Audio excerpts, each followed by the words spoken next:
All right.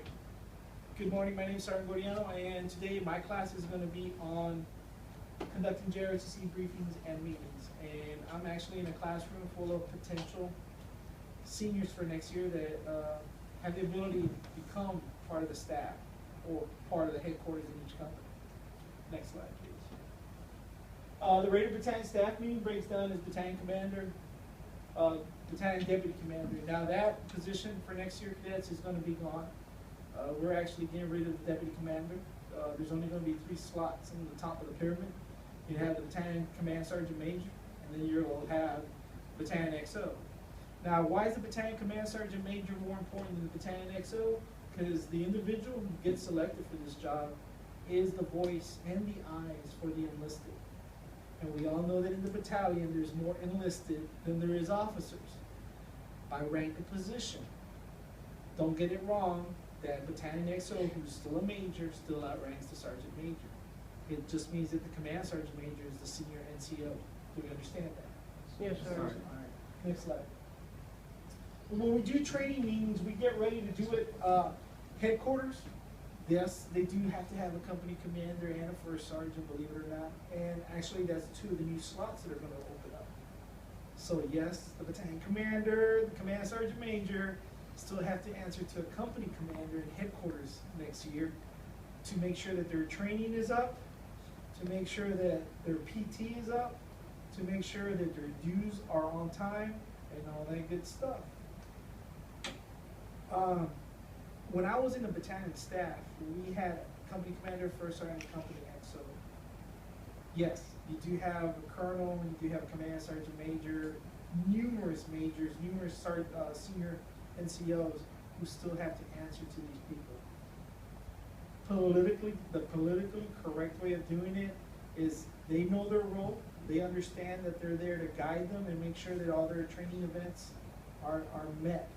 Because as soldiers and as young cadets, you guys are supposed to maintain some of the things and records basically kept up. The next company that would be in line would be Alpha Company. That's our first period. And if you look around at our tables, they're set up for the headquarters to be up front. Alpha starting to here at the bottom, Bravo up there, Charlie, and then Delta. The 2 people that would be here representing each company would be company commander and the first sergeant. So the next company that would come up and give their briefings for their company would be Bravo Company, which is our 3rd period, followed by Charlie Company, our 5th period, and then Delta Company, our 6th period. Information that they would put out is what they did for training that week. And by the way, cadets, once again, get used to the meetings because we're supposed to have them twice a month now. So the company commanders and the first sergeant, the XO for these upcoming school year, you're going to be more involved in the battalion. That means not making excuses not to be here. That means making excuses on whatever you were planning to do to actually be here. Can an XO take the company commander's position? If the company commander has to take a test or has a sporting event, yes, they can. But they got to notify the SAI or one of the AIs ahead of time. Next. Our staff organization, that's when only the company commander and the first sergeant will show up here, and you will usually sit alongside the walls in the front or on the side. And basically, the S positions will take the tables that are in front of you. And then they will go in this order. S1, which is personnel, they would update personnel records. They'll talk about what company's missing what, people are missing dues, people are missing so on and so on. S2 would then take the board. There'll be physical security. They'll talk about weapons and equipment, accountability, what's important, making sure that all inventories are turned in on a timely manner. S3 is the backbone of our battalion. Those are the people that do all your training calendars. They actually are the ones that reserve land. They're the ones that reserve all the buses. They're the ones that make the battalion move. Now, who here would like to be an S3? It's a lot of work.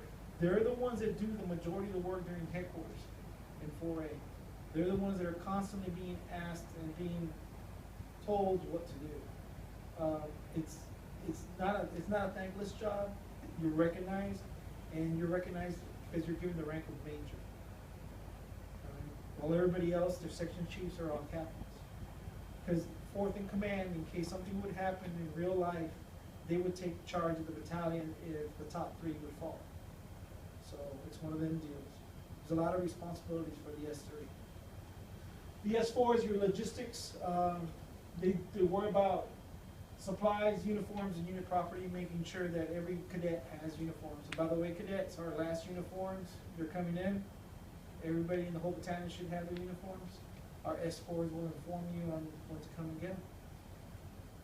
Your S5 is your public affairs. They do the news outlets, newsletters, and unit information boards. It's another job that is always doing things behind the scenes. These are people that are going around taking pictures of the unit as they perform their daily routines or special activities. So it's one of those things that you have to be an alpha. You know what an alpha is?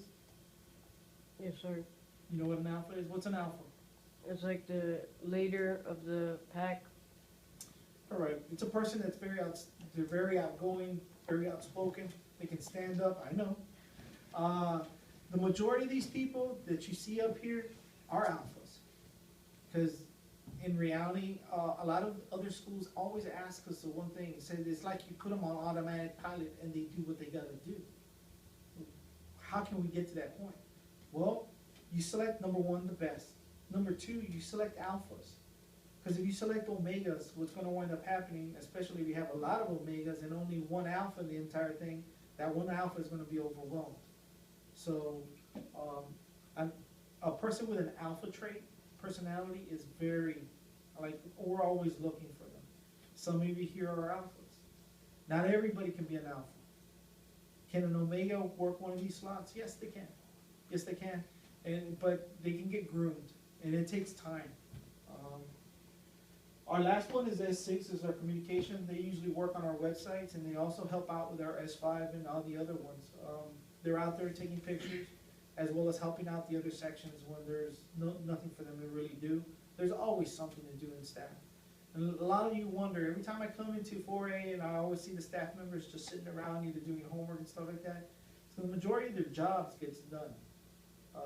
We like to use our staff also as peer tutors. You notice that sometimes when you come in here, there might be another cadet from another period in there, and they've been paired up with someone to help them out. You also got to be one of the brightest. You're not just going to be selected because you're known throughout the battalion. So it's important when we have these staff meetings that we have people that can actually get up and speak and actually get their point across without stumbling over themselves or without getting nervous. Some of you here can do that. It's an automatic thing. You're used to talking in front of people. Some people are not. So our briefings and our meetings are very important. They make the battalion move. Who got tired in the last couple of years about last minute changes? Who never got last minute changes? There's plenty of you that probably came up to you and said, Sergeant Gordiano, we didn't get the word about the uniform, and that's why I'm in civilian clothes. These type of meetings will help that. And it will make you understand how to do this when you become the leaders of this battalion.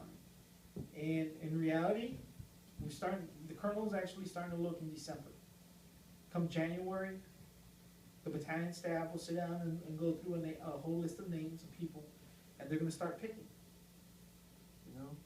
So what does this mean for us? Well, it means a lot. Because some of you are going to be vying for positions.